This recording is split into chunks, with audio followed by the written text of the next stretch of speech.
নমস্কার বন্ধুরা, আমি রমা রান্নাঘর থেকে বলছি। আজকে আপনাদের সামনে আমি যে রেসিপিটা নিয়ে উপস্থিত হয়েছি সেটা হচ্ছে সর্ষে বাটা, মানে বাটা মাছটা আমি সর্ষে দিয়ে নাকি রান্না করছি। এই সাইজের বাটা আমি কিনে নিয়ে এসে সেটাকে ভালো করে নুন হলুদ মাখিয়ে ম্যারিনেট করে রেখেছিলাম এবং ছাকা তেলে আমি ভেজে রেখেছি এটাকে। এবার আমি সর্ষে এখানে 4 চামচ বেটে সেটাকে ছেঁকে তার মধ্যে 1 চামচ হলুদ 1 চামচ নুন আমি দিয়ে রেখেছি। আর এটার মধ্যে কাজু বাটা আমি 2 চামচ দিয়ে রেখেছি। এখন বন্ধুরা আমি প্রথমে তেল আমার গরম হয়ে গেছে, আমি এটা প্রথমে আমি কাজুটাকে আমি ছেড়ে দিচ্ছি।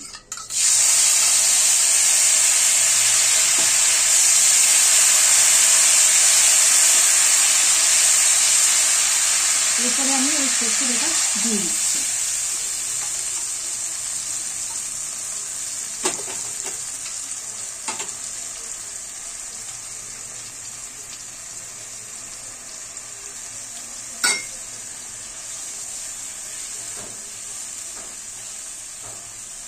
আজটাকে আমি বাড়িয়ে দিলাম, কয়েক সেকেন্ড একটুখানি এটাকে নাড়াচাড়া করছি আমি। এবার এটা ফুটে গেছে, এটার মধ্যে আমি আঁচটাকে কমিয়ে নিয়ে মাছগুলি আমি ছেড়ে দিচ্ছি।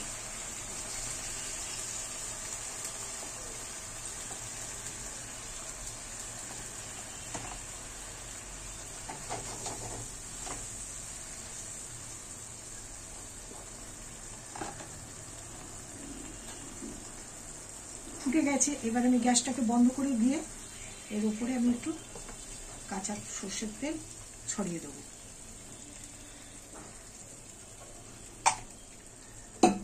বন্ধুরা, আজকের মতন রান্নাটা আমার এখানেই শেষ। এই রান্নাটা আপনারা করে খেয়ে দেখবেন কেমন লেগেছে, কমেন্টে আমাকে জানাবেন। আর আমাকে সাবস্ক্রাইব করবেন, শেয়ারও করবেন। আর এখান থেকে আমি আজকে চলে যাচ্ছি। আপনারা সকলেই ভালো থাকবেন। পরবর্তী রেসিপি নিয়ে আবার আমি আপনাদের সামনে হাজির হব। নমস্কার।